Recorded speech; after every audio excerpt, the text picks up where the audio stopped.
Juan Kapitulo 6, versikulo 35. Si Jesus miingon kanila, "Ako mao ang pan nga naghatag sa kinabuhi. Ang muari kanako dili nagayod gutomon, ug ang mutuo kanako dili nagayod uhawon." Pan sa kinabuhi.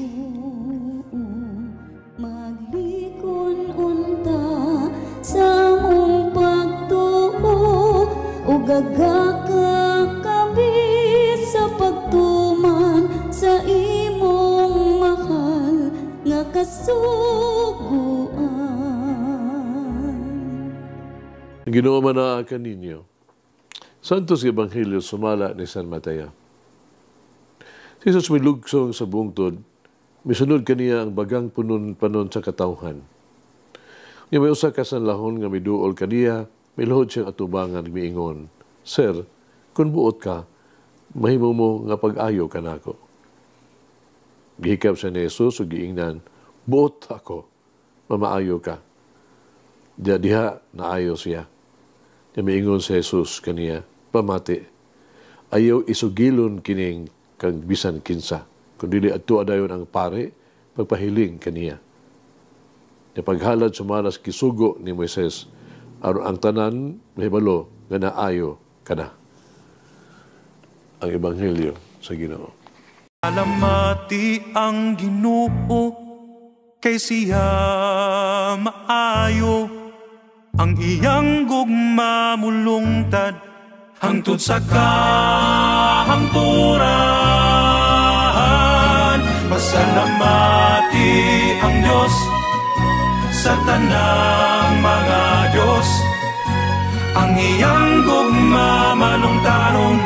Pasalamati ang Ginoo sa mga Ginoo, ang iyang gugma malungtaron.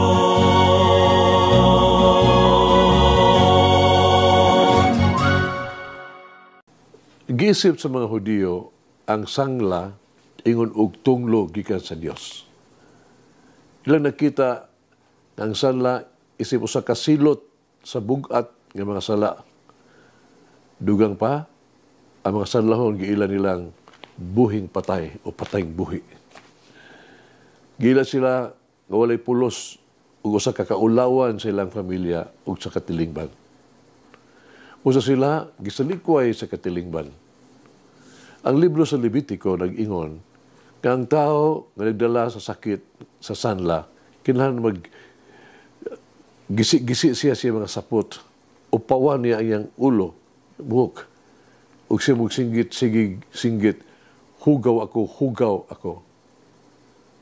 Samtang ang hugaw ana apa kaniya, siya magpahayag sa iyang kaugalingon na mahugaw tungkay siya sa mga tinuod, hugaw man.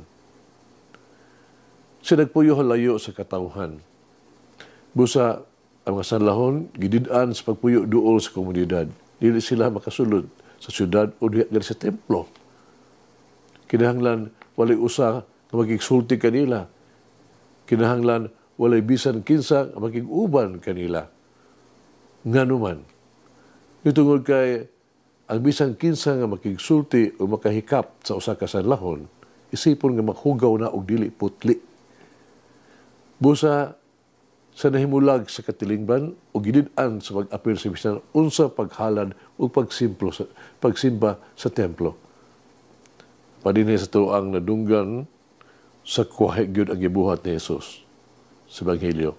Nagig-uban siya sa usa ka sanlahon. Yung gituyod, no, ang iyang kamot gihikap niya siya umiingon, "Buot ko, ayohon ti ka." Ang tinagdanon mga buhat ni Jesus nagpakita sa iyang gugma o kahingawa concern alang sa sanlahon. Nagibuhat siya nga iyang giayo ang sanlahon. Dinhi magkaingon ta nga dili igo di ayud ang simpatiya lang. Yung kaluoy. Ang kaluoy dili lang igo. Ang kaluoy kinahanglan musangpot dito sa maayong buhat, ipakita sa buhat. Papakita, pagmahibalo sa physical nga pag-antos o social nga kaulawan sa sanahon, si Jesus na tandog yun sa kaluoy. O giluwas siya, niya. Ni Jesus gikan sa iyang makaluoy kahimtang.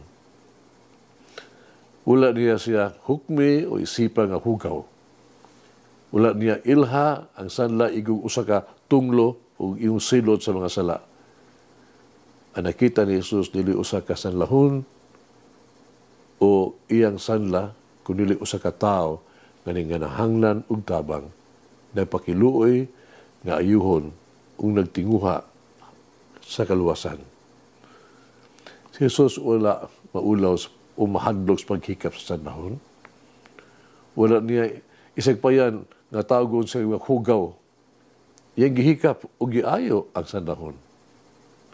Sa lakong kaluoy, iyang giayo ang sanahon, haron mahibalik kini sa iyang komunidad o pasiguli sa iyang dignidad isip anak sa Dios.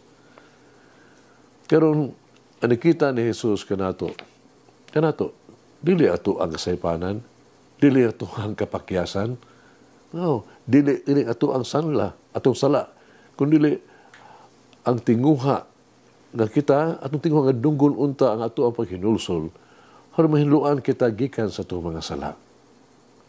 Tinuod, ang gusto ni Jesus, nga kita malimpyuhan gikan sa mga sala. Kabubuton yun ni Jesus, nga ato ang mga kasing-kasing, mahinluan gikan sa kapaitan, ato ang mga mata gikan sa malisya, ato ang mga nahuna gikan sa pagpanimalus, ato ang ngabil gikan sa mga bakak, ato ang mga kamot gikan sa pagpasakit, ug ato ang mga kinabuhi gikan sa kahakog ug kaulipnan sa mga bisyo. Sugilanong kinis kinabuhi ni St. Charles Borromeo, obispo ni siya sa Milan, Italy, no? Ayan kinabuhi, yano kayo balaanon kayo, simple and very holy. Yan gihatag ang tanan, iyang panahon, yung talento, no? Alang siyang pag-atiman sa iyang parokya, sa mga tao nang inahanglan, liwi pa sa mga timaw o kabos. Gani gibaligya niya mga mahalon niyang mebles, ug kaptangan alang sa kaayuhan sa mga masakiton sa mga kabos, liwi pa ito ni panahon sa gutom ug famine. Igugol niya ang iyahang panahon alang sa iyahang mga pare usab. Itiman niya ang iya sa mga kaubanan. Sa dedikasyon, sa ministeryo, sa mga pare, o sa diocese niya ang gidala, gilimitan pa niya gani. Ni Charles Borromeo, no? Ang iyang pagkaon, nagpuasa siya. Kini mo ay iya lamang buha ang iyang diet, no? Pagpuasa siya, tubig, paan lamang, tubig, pila ka mga igos. Upat lang ka oras ang iyang pagkatulog. Uban sa pagdumili sa kagalingon, o pagserbisyo sa mga kabus, kayo na siyang nag-ingon, no? Dili kinahanglan nga ako mahimong usa ka tigulang. Mao pa niya, dili kinahanglan nga taas ko kinabuhi. Ang importante pa sa obispo nga ang kinabuhi nako gipuyo nako nga maayo.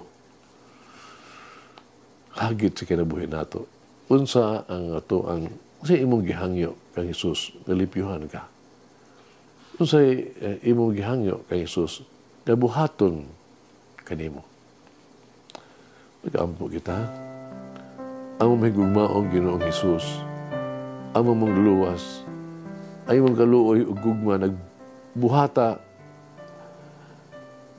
ang gikinahanglan, unsay nindot o sa labing maayo alang kanako. Buhata sa bisan unsa alang kanako, aron sa pagsiguro kanako sa kuang kaluwasan. Buhata ang bisan unsa alang kanako, aron ako makabot ang pagkabalaan o makasulod sa langit. Ang mahigugmaong Ginoong Hesus, ang mamang luwas sa imong kaluoy ug gugma, hinluy ako, putli ako, himo ako nga imong matinud-anon ug takos nga tinun-an. Lipiha ako sa mga sala, sa kahakog. Lipiha ako gikan sa garbo ug pagpihig. Libiyo ako gikan sa pagkawalay pagtagad o pagkadali sensitibo sa kinahanglan sa uban. Libiyo ako, udada ako pagbalik sa imo ang may gugmaong panon o turil. Amen. Mother Mary, may I always put my faith in the Lord and not on anything else. Malangin ang Diyos magagahom sa tanan, Amahan, Anak, Espiritu Santo. Amen. May the Lord of the divine mercy bless us all, heal us from all diseases and suffering. Ayun unta niya kita, tanang mga sakit na sa lawas o sa kalag, body and soul. In the name of the Father, the Son, and of the Holy Spirit. Jesus, I trust in you. Amen. Whoever eats the bread of life will never hunger, says the Lord. Kay galaan inyong nabati ang pagpaambit ug hamubong pamalandong sa pulong sa Dios pinaagi sa tulumanon. Pan sa kinabuhi nga gidumala ni Monsignor Daddy Silva. Hangtod na usab sa sunod higayon, daghang salamat. The bread of life